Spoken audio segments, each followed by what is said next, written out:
Life is too short to live it feeling stuck in a rut. Does your outlook on future possibilities have you asking, is this all there is? Maybe you feel that no matter what you do, your career does not seem to make any significant progress or impact. Maybe your family feels more distant from you than ever. The truth is, there is so much more for your life, and you are not alone. Beyond the Rut podcast brings you stories of inspiration and practical tips to help you get unstuck in the areas of faith, family, fitness, finances, and future possibility. From those who have journeyed those paths before you. Head over to beyondtherut.com where you'll find episodes to the show, links to where we are syndicated like on Apple Podcasts and Spotify, and download our free resource titled Measure It to Make It, where you can create the roadmap for the life you've always dreamed of living beyond the rut. And, you're going to have to put a spoiler alert at the beginning of this podcast. If there's ever a time where we needed to pull together as believers of Christ and unite and try to strengthen and make the world a better place, it's now. Mm-hmm. And that sounds like he's preaching our message. There's one body, one church, one spirit, one hope. The realities of the faith, the realities that unify us are already there. Christ prayed for unity. What should we be praying for? I mean, it's the one prayer request of Jesus. Think about it. In the Bible, that we actually have a say in whether or not it comes to fruition or not. I think in what God has done in you guys in this podcast and the multitude of folks that you're reaching, the diversity, whatever God intended when you started this, He's able to bring it to completion. Hey everybody, welcome to the Whole Church podcast. I am one of your co-hosts, Joshua Knoll, here with the other co-host, the one and only TJ Tiberius Juan Blackwell. Good to be here, as always. Yeah, and today we're here with another very special guest, Christian Taylor of the Holy Post and the director of The Girl Who Wore Freedoms, what we're here to talk about today. We're really excited to have you on. Welcome to the show. Thank you very much. It's awesome to be here. Super nice to meet you guys face to face. You too. Oh yeah, I've been listening to the show she's on for a long time, so I've naturally been following the kind of production of her movie for a while, and me and TJ got to listen to it early, so we're really excited to talk about it. But before we do, we always like to review some of our audience's engagement. This week for our Monday, we asked on our social media accounts, what is something that's been in your car too long? And Abby said an empty can of beef broth that rolled into the middle seat. And that was just a pretty unique answer. So I thought people needed to know that. And good luck, Abby. She said it fell out of the recycling. Right. I don't know. They have recycling in their car, I guess. Yeah. Not unrelatable. Yeah. So with that, we're going to move into today's silly question, which ironically, I got this from Phil with, the now it's time for a silly song. I grew up with that. So you're now talking it's time about for a silly question. Phil Vischer, just for everybody's information. Phil is he is the head of the Holy Post podcast. He's also the creator of Veggie Tales and What's in the Bible, and he is one of my longtime friends. So yeah, good guy from what I can tell. Yeah. So if you had to have a pie thrown in your face, which kind of pie would you most prefer? TJ, would you like to go first? I can go first. I got lucky. I looked at this outline earlier because this is one of those questions that would have been like, oh no, I would have had to think about it. Yeah. But I decided lemon meringue pie because it's soft. There's not a lot there. It's still delicious, so I can still, take care of the business afterwards. But it's nice, inoffensive taste. Not going to damage me too much unless someone really strong throws it. So, yeah. You know what? That is a super strong choice that I did not even consider. But now that you're saying that, I may have to rethink my choices. Yeah, I took a similar route. I think I thought of lemon meringue, but I was afraid that maybe the citrus would get in my eye. I don't know how much lemon is actually in that. But and then I thought of banana cream, but I thought it might be too sticky. So I don't know if coconut cream's any less sticky, but I know it smells better. So I'm going to go with coconut cream pie. That one actually would be a good one too. So, in fact, I think both of your choices might be better than mine, because I was purely thinking about like what my favorite pies were. I wasn't thinking about the impact on my face. Right. Yeah, that was my problem, because I would have said blueberry, but that's hot. Yeah, so I was struggling over would it be cherry or pumpkin, because pumpkin is my favorite in the fall winter, but cherry is my favorite other time. But both of those would really hurt. So now that I have heard your answers, I think I'm going to go with lemon meringue. Excellent. All right, Man, we might have a winner. A cold pumpkin pie would just be Sounds go to the hospital. You basically feel the plate. You really wouldn't feel much of the pie. You'd feel the plate. Yeah. I mean, I thought of it too, because I was like, cold pies, not hot pies. Pumpkin. And then I was like, ooh. Yeah. Or pecan. Can you imagine getting hit in the face by a pecan pie? That might be the worst. So next silly question will be, what is the pie that you would least prefer? Right. Anyway. Yeah. So, onto the real podcast. You are the director of The Girl Who Wore Freedom, which you were kind enough to let us see early. We both enjoyed it a lot. Really, really good World War II D-Day documentary. What can you tell our listeners about your inspiration for the documentary and the name of the film?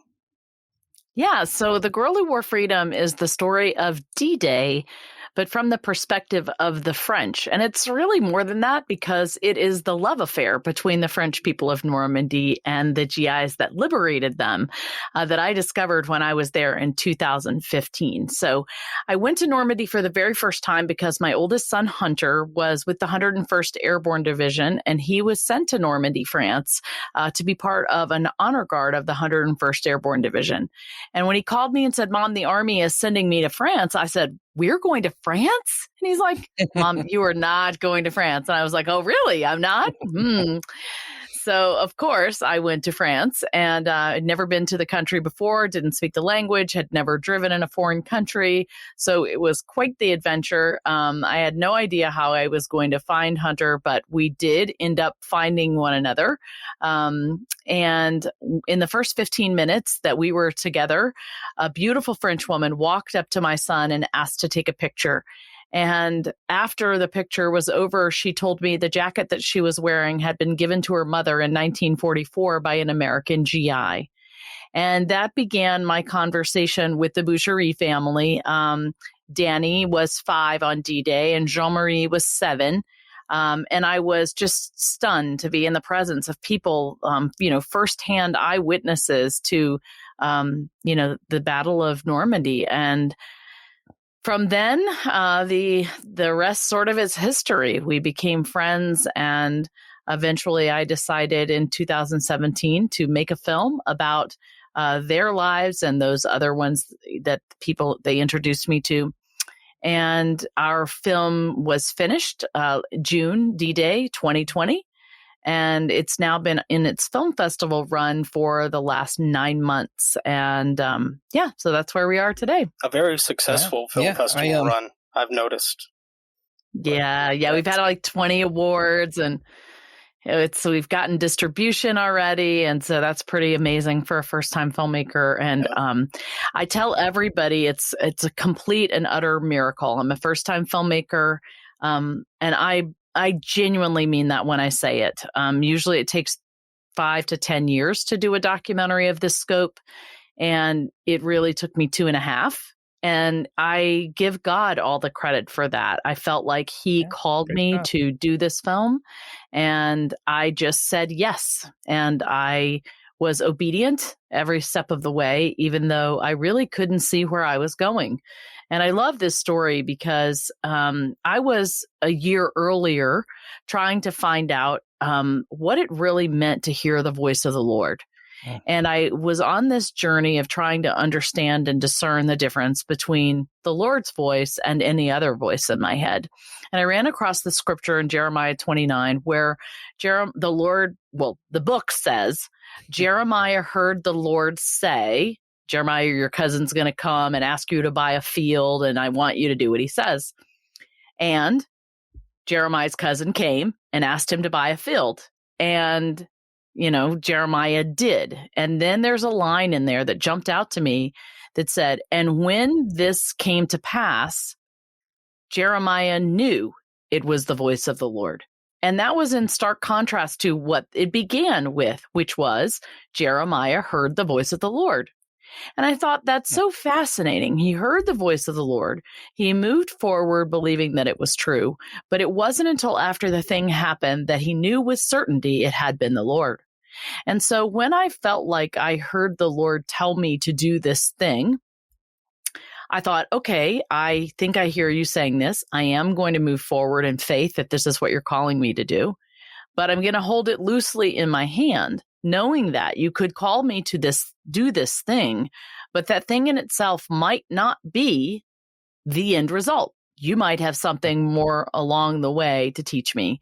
But if I am standing on Utah Beach on the 75th anniversary of D-Day with a produced film that I am showing in Normandy, then I will have known it was the voice of the Lord. That was basically my fleece that I laid out in a sense. And, it was a huge lesson of learning how to listen to the Lord and walk with him on a daily basis when he called you to do something big and you couldn't see the whole picture. Mm-hmm. Awesome. Wow. Yeah, that's pretty powerful. Okay, this is just a quick aside question, I guess. The narrator of the film, is that your voice as well? It is me. He didn't watch the credits. I thought so, but I wasn't completely sure. Look, I don't watch credits. I can't read. They were cool credits. It was like the tree color, and it was cool. I enjoyed them. Yeah, I'm glad you watched the credits. The credits are amazing. We had a guy named Daniel Petrino in Nashville design our credits. It's not just a black scroll, and they're pretty amazing. We're super proud of those. They are the best credits in any movie other than Marvel that I've ever seen. So, but I did narrate it. Interestingly enough, I didn't start to do that. When we first started this film, I really wanted this to be more of a Ken Burns type documentary. He was sort of my documentary filmmaking hero. And so I had asked Peter Coyote, his usual narrator, to narrate our film. And so that was my plan. But my plan went all awry when all hell broke loose in February of 2019. And I just did not have enough time to pull that all together. And so I had to do it. It was quick and easy and didn't cost me anything. You did a good job. I really enjoyed the narrating. I actually thought it was really cool to have, because so often the narrator is just what sounds like an older male. And to have a strong female voice, I was like, wow, that actually, it brought a lot of character. I enjoyed that. I'm glad. Thank you. Yeah. So 2 of my favorite stories from the film were, the one was about the guy who actually got shot by American soldiers in the back and went on to commemorate the Americans for what they did in Norway anyway. And then the other one I really enjoyed was the beautiful, the memorial scene at the end on the beach. Mm-hmm. I really like the story behind that. I don't want to spoil anything for people, but the beautiful scene at the end there. Did you have a favorite story of the ones that you did cover in the film? Like, do you have a favorite one? Well, the one that you're talking about, and you're going to have to put a spoiler alert at the beginning of this podcast. But the one that you're talking about is Michel de Vallivier, and Michel de Vallivier lived at Brécourt Manor. And anybody that has watched Band of Brothers episode, I think 2, will remember that Dick Winters was the one responsible for liberating Brécourt Manor. And Michel de Vallivier was the owner at that time and lived there. And his story is just really unknown. In fact, Tom Hanks asked to tell his story, and the family would not let them because they did not want it to be construed in any way, or they didn't want them to tell it. I learned about it on my first trip to Normandy, and when I learned about it, I thought, oh my gosh, that absolutely typifies the French people that I know, which is, there was some grievous thing that happened here, and yet it did not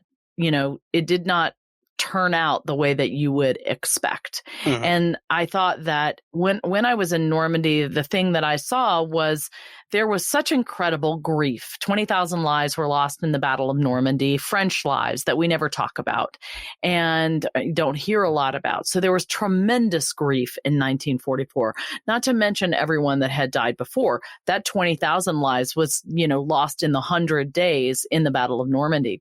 And yet, now, when I was there in 2015, the amount of joy and love and gratitude, not only for the veterans, but also for the modern day units that come over to celebrate, was just mind boggling. And so I thought I wanted to answer that question. How had this gratitude lasted all of these years? And how did they turn from this grief-stricken nation to become a nation full of gratitude? And that was the question I set out to answer in the beginning. So that Michel de Vallevier piece is incredibly important to me. And then we have some other survivors there. Henri Jean Renaud, whose father was the mayor of St. Mary-Église, many people know in The Longest Day. John Steele, one of the 82nd Airborne paratroopers, was stuck on the church steeple.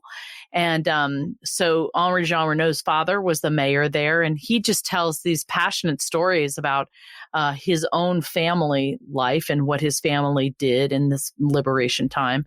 And then Maurice Lecour tells a hilarious story about the morning of D-Day in St. Mary-Église, where an American GI gave him a puff of his Camel cigarette, and it cured him from smoking for the rest of his life. So Maurice Lecour, we didn't expect him to be as funny as he is, but whenever I've watched the film with an audience, he always gets the most laughs. And so, there were just some very heartwarming stories. I think the one that nobody knows about, because we didn't get into this, but Danny, the girl who wore freedom, Danny's husband, Jean-Marie Boucherie, was 7 in Carentan at the time.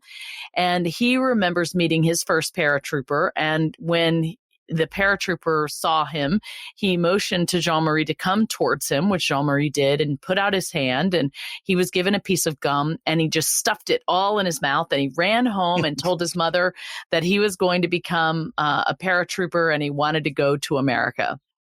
Right. What's fascinating about that is that he actually did become a paratrooper. He became a paratrooper in the French army, and he fought in the Algerian War, where he actually saved his commanding officer's life. And subsequently, his son became a paratrooper as well. So where one little instant, one moment with a GI charted the course for this man's life and his son's life for the next, 70 years. It's just really interesting. And man, the Algerian War was not a place you wanted to be. So that's definitely not. Yeah, there was a couple real funny moments in the movie. The kid with the eggs. Oh yeah, that's Jean-Marie. Made me laugh the most. That's Jean-Marie. Jean-Marie was the story about the eggs and the GIs. Interestingly enough, in that scene, the GI is my son Jacob. So my son Hunter was the older one, and that GI is my son Jacob. Wow, that's nobody. Awesome. That's a very small fact most people do not know. That's I think it's super funny because I don't know, even in like the 40s, he wasn't like upset to get rid of those shoes. He's like, oh, they'll give me new shoes if I ask for new shoes. You can take these. I'll take these eggs. Yeah, what's so crazy is that when you go to Normandy, they still have so many things there that were just left. Everything was just left there, and there were just so many supplies that there was just an abundance of everything once the Americans got there. Mm-hmm. So you mentioned, how Jean-Marie, or Henri Jean Renaud. Henri Jean. How long did it take you to get the names down? Either way. It was really tough. I mean, it was easy for me because I met them in person. Right. But my editor had never been to France, and he never met them in person. So he had to print off all of their pictures with their names to try to memorize everybody. It's not easy. I'm not even trying. I should have watched it more than once. I probably could have remembered, but Well, which one are you thinking about? Either way, the untold stories is what I'm trying to focus on. Did you have a particular Was there one that didn't make it into the film that you found particularly heartwarming or something like that? Yeah, I'm so glad you asked. There were actually two. The first one, we were friends and are friends with a wonderful GI named Willie Kellerman. He was with the 79th Infantry Division. He landed on Utah Beach. And Willie was going at one point to get a radio for his commanding officer, I believe, and he was captured by the Germans. And he was then marched off, and I think they were going to a prisoner of war camp. And he escaped. So they would march them, I think, by, I don't know if it was night or day. I don't remember. But wherever they were, at some point, they had to sit them down. And while they were sitting down, Willie and his friend rolled under the bushes and got away. And so they were going to try to get to Switzerland so they could be free. And they found two bicycles. And so they borrowed, and I'm using air quotes, they borrowed these French bicycles and were riding to Switzerland, they hoped. And they got a flat tire. So they went into a bicycle shop. And when they went in there, they were captured by French resistance workers. Now, the resistance workers weren't sure if they were French people posing as Americans or what they were. So they put them through this interrogation process and they determined they really were American. And so they hid them in the forest of Balande for weeks and weeks until that area of France was liberated. So when I was there filming in 2018, Willie had come back and they were going to take the French people, Flo Plana to be exact, was going to take Willie back to this forest where he had lived for all these weeks. So we were there watching him discover this place where he had once, been, which was at that time surrounded by Germans. And at one point, he just told everybody to stop talking. And it was perfectly silent. And he said, "Listen to that. You hear that? That's what I remember.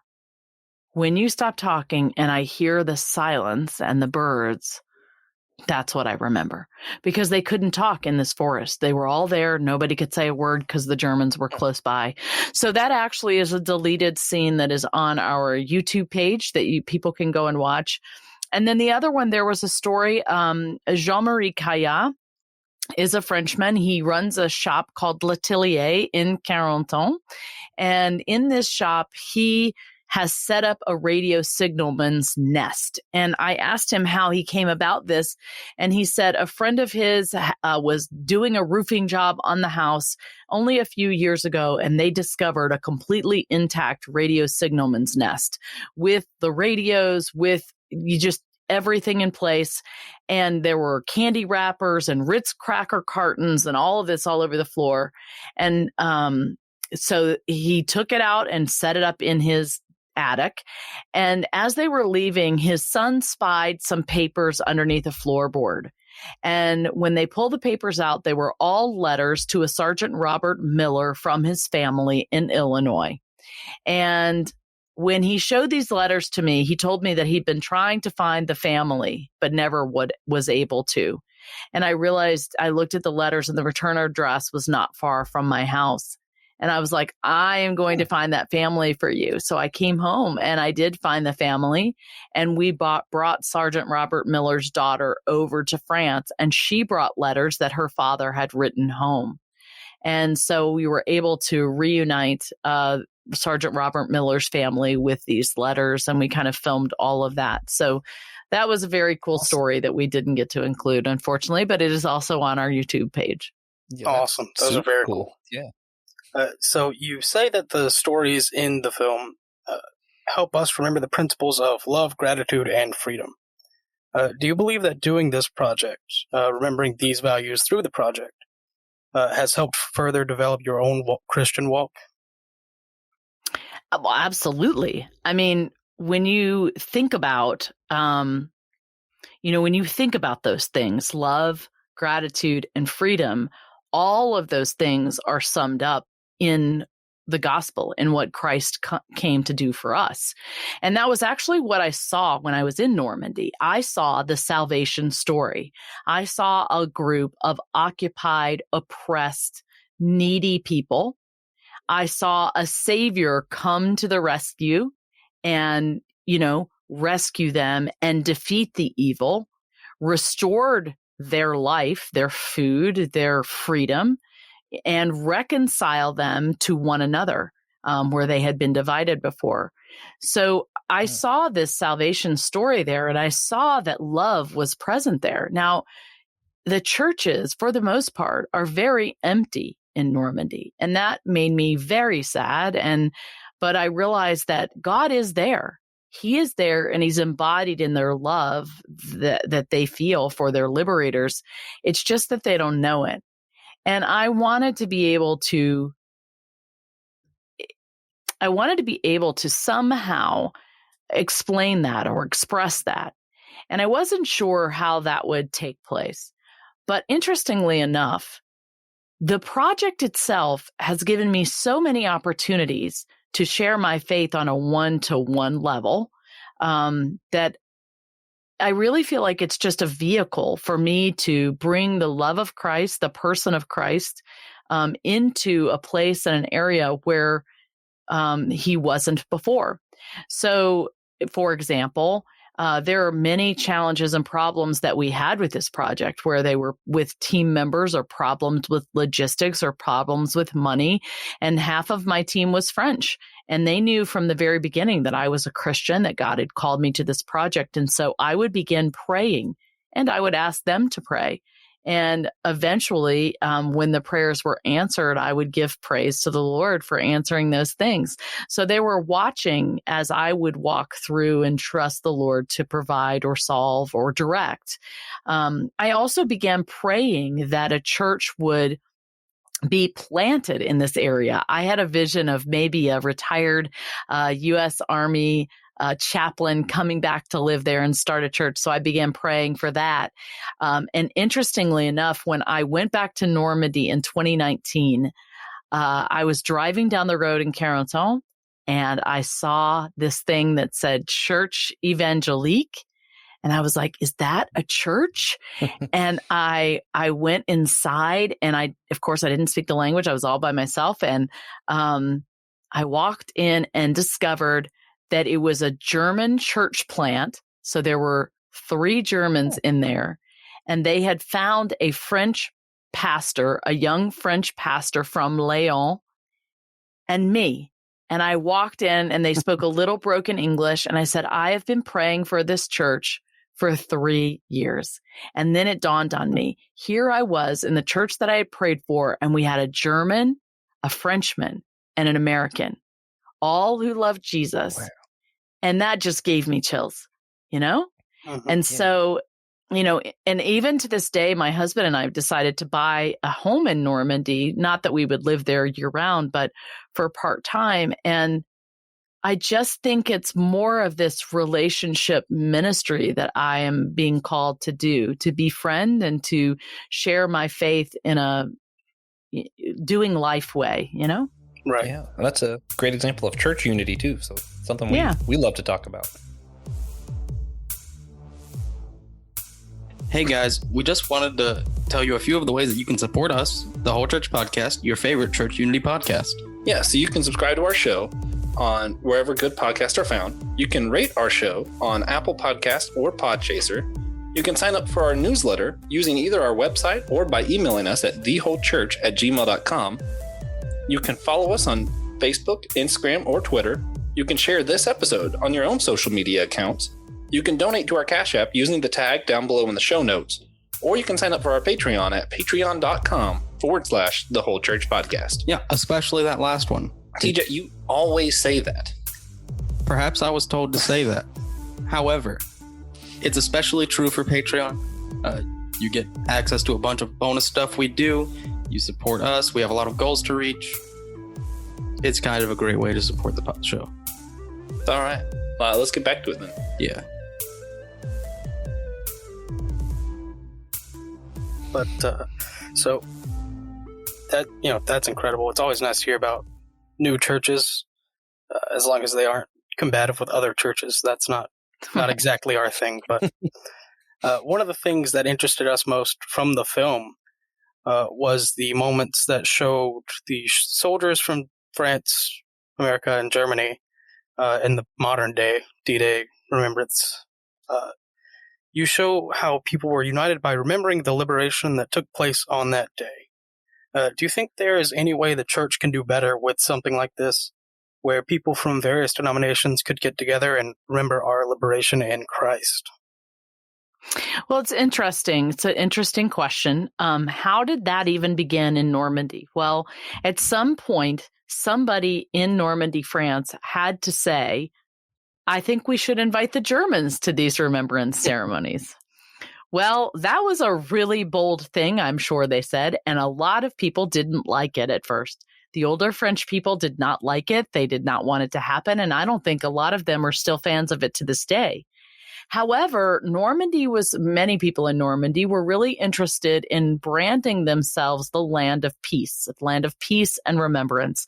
And I think in order to do that, they needed to demonstrate this was a peaceful land and a peaceful place and a forgiving place. And so there are many Germans that are buried in Normandy, just like, Americans, and Germans do come back there. So I do think that it was a brave, bold choice that someone had to do to sort of put down this olive branch and begin this reunification. And I think that is what's going to have to happen in between our church. But I think ultimately that introspection has to happen on individual levels. I mean, churches are made up of people, right? And all of us have this blackness in our hearts that don't want to be around people that think differently than us or that disagree with us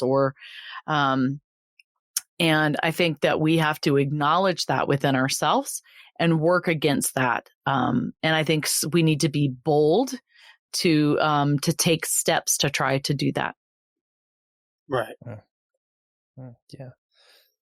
Awesome. So, I think you sort of already answered this then, but part of what you were talking about just there with reaching out to the other German soldiers, and part of what we were talking about earlier with some of the other stories, like the man, I can't remember his name, who was shot in the back by American soldiers. Michel de Valavier.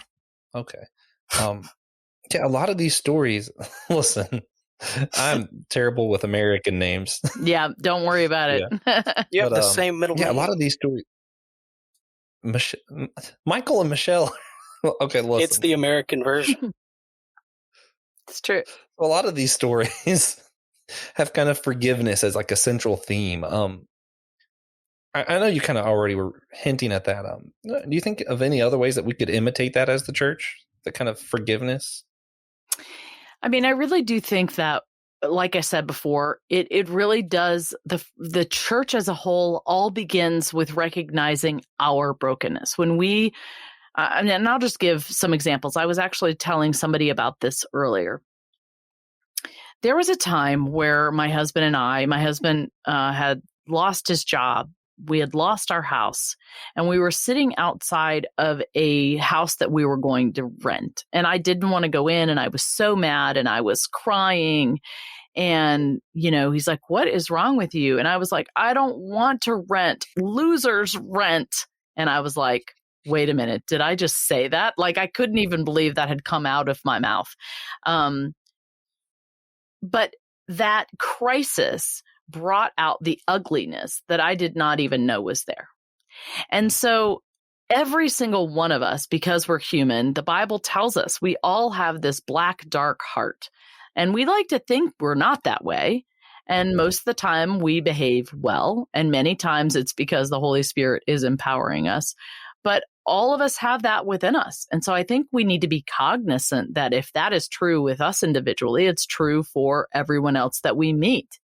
And so it's incumbent upon us to live in love and grace and constant forgiveness towards anyone else, be they individuals or be they groups of people.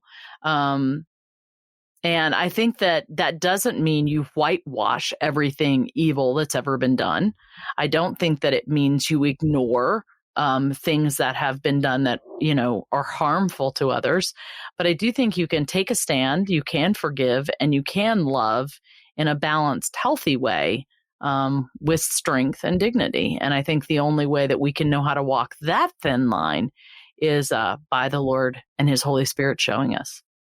Yeah, lots of prayer. Incredible. So, for sure. We both believe this is an incredible film, and it seems like a lot of festival committees agree with us. It's not just for Americans or Christians. It's a movie that everyone can watch and get something out of. And when you get the chance to talk about the movie, when you get interviewed, which I'm sure just happens all the time, is there ever a question that you wish they would ask about the movie?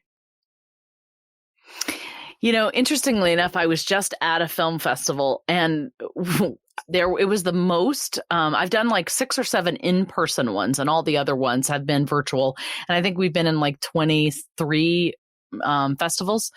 So I was saying there was like 100 filmmakers at this one, and the last one, there was only 12. That was the biggest group. And we were saying that we really miss being asked the filmmaker questions. So questions like, how did you think about this? Or this is such an amazing thing. What did this person make you feel like, or whatever?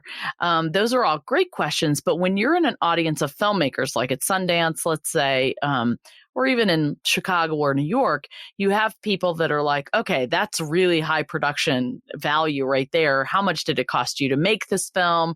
Or what were your chief, difficulties in this film? Or how did you strategize this technical thing? I miss having questions that people who are doing this in the know would ask. Right. So like the logistics. And that's a whole host of them. Right. Yeah. Like, how did you fund this? Or, how did you do a 2-language, 2-country film with a virtual film company, for example? Like all of us, we were not in the same place. We were all over the world, and we had to work virtually. And so I'm very proud of the team that kind of put this all together and how we were able to pull it off with such a low budget. Right. So, if you're interested in the logistical questions, how low was the budget? So it would have been a lot lower if I didn't have to do it the way I did it. So I estimated that the film would probably cost me about $250,000, but it cost me probably twice that.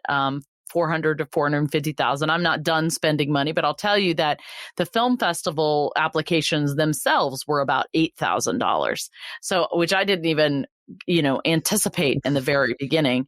And so after we got finished with the film and in shooting the film in 2018, and I entered into post-production, I had to continue raising money in order to keep editing.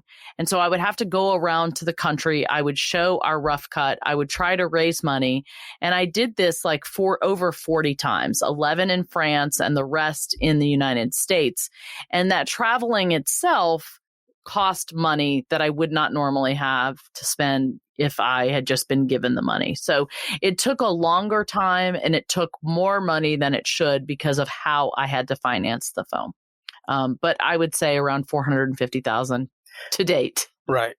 So far. So were there any, what were the biggest differences between fundraising in France and in America? États-Unis. Well, I thought that I would get a lot more funding from France, quite frankly, because whenever anyone sees this, all they want to do is go to Normandy. Like I talked to one of the French embassy officials, and they told me that this was the best PR for France they had ever seen. And I knew that was going to be the case. So I thought for sure they would support us. And honestly, there has been very little French financial support. They are not a philanthropic-minded country, and I did not know that before I began. They don't have sort of the tax breaks for philanthropic giving that we have here in the United States. So they just don't have that mindset about things. And we did apply for grants and stuff like that there, but we got turned down for those. So the generosity for the most part has come from the Americans, but there is one Frenchman. His name is Nanu.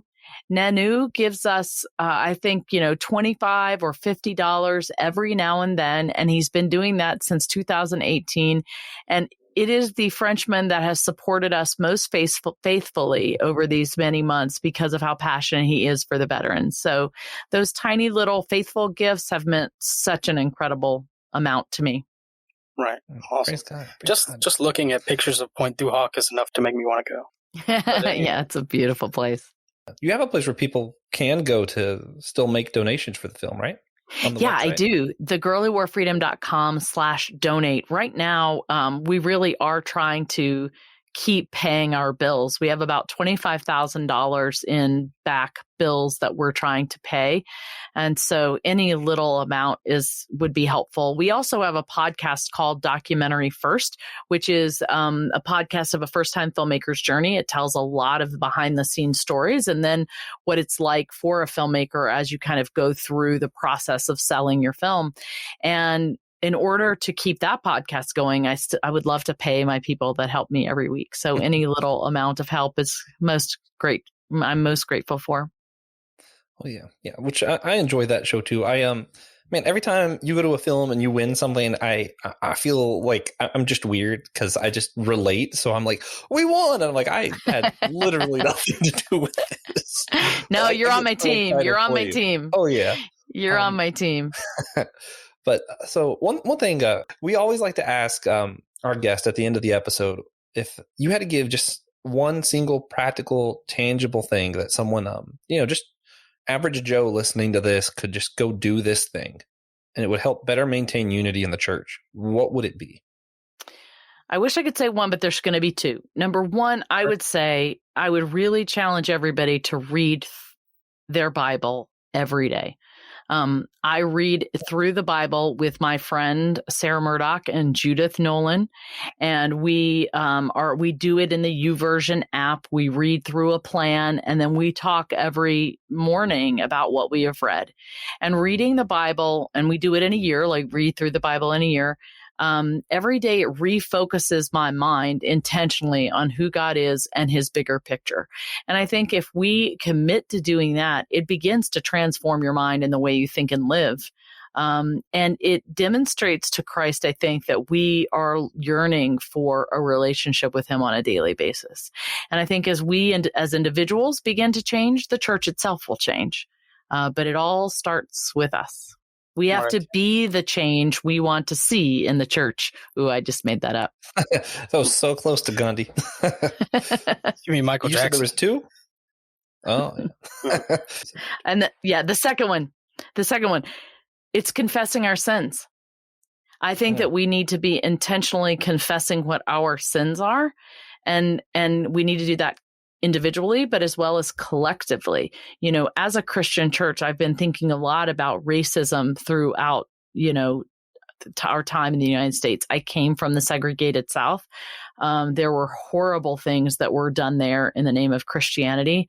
And I was part of that culture. I didn't know it. I didn't participate in it that I know about, but I still feel like I should collectively be confessing that and repenting of that. So I think that would be a good thing for people to do.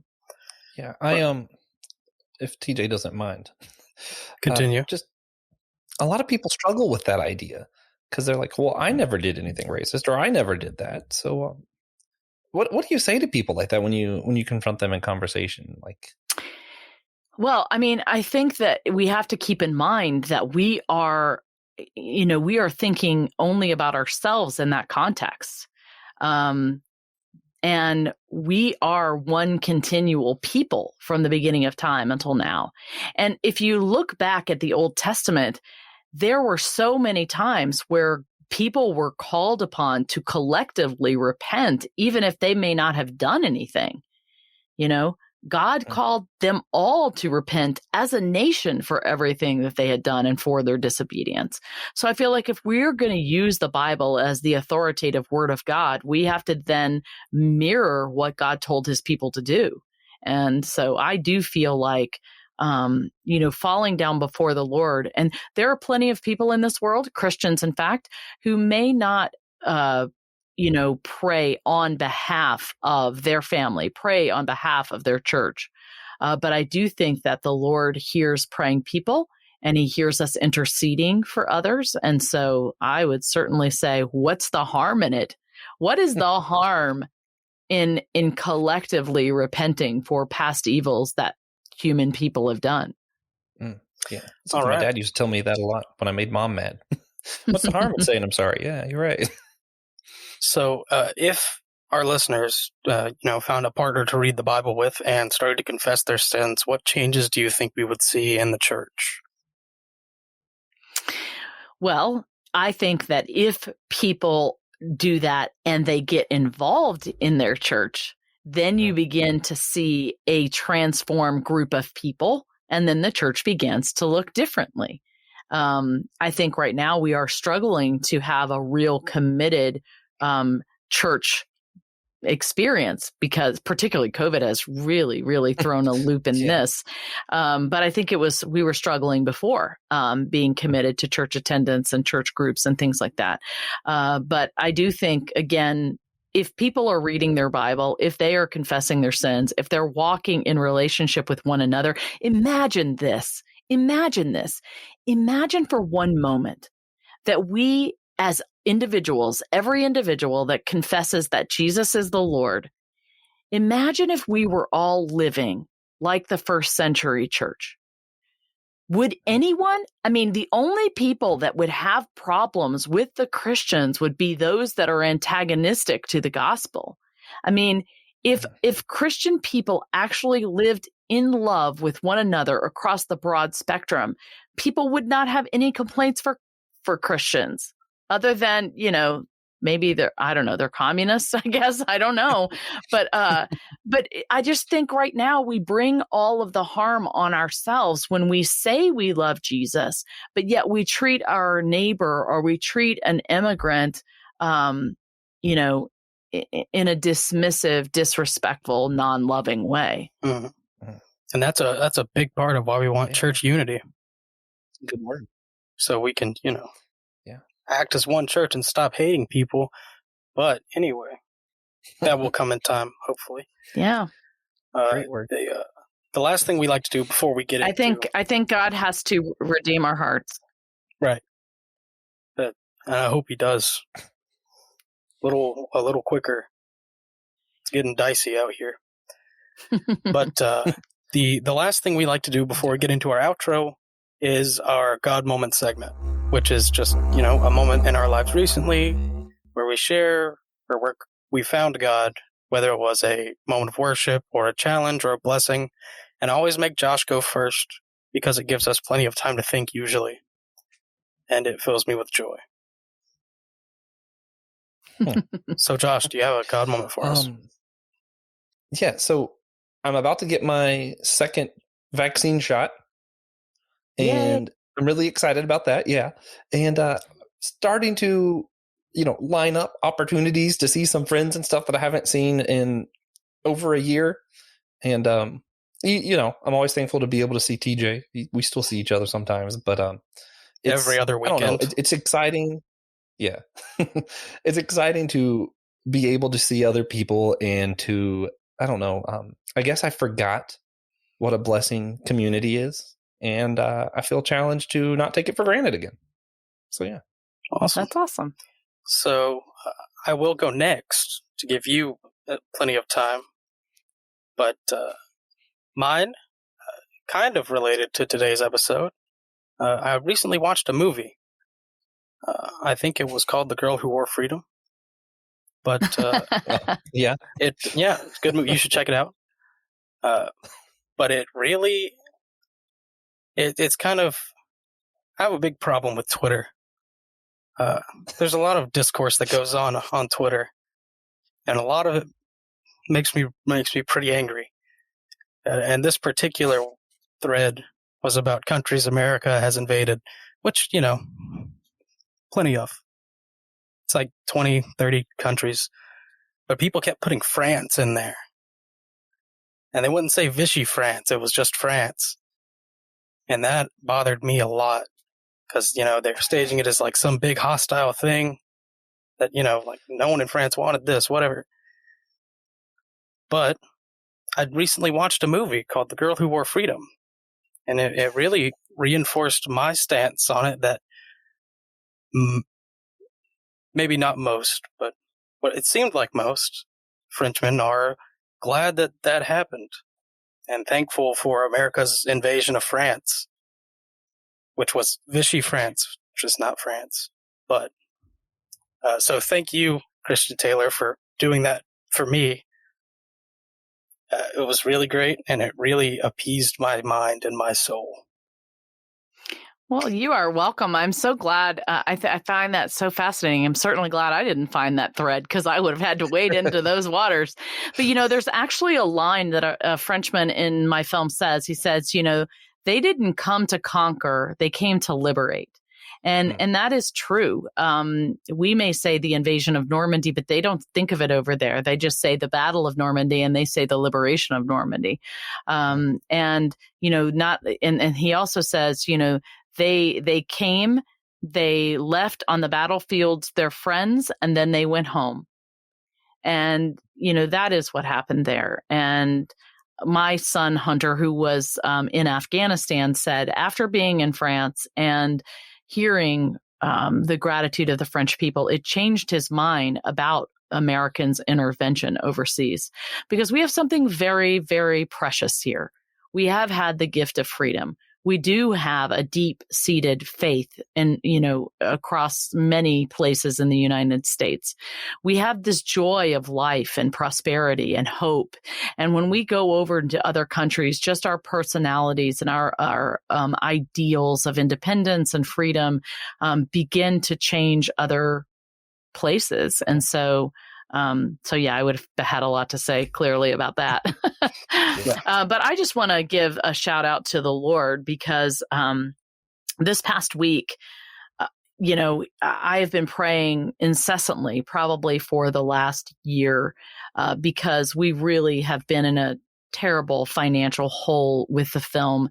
There were about $20,000 worth of invoices that I had sitting on my desk all during the pandemic, where I couldn't pay people that had worked for me to make that incredible film.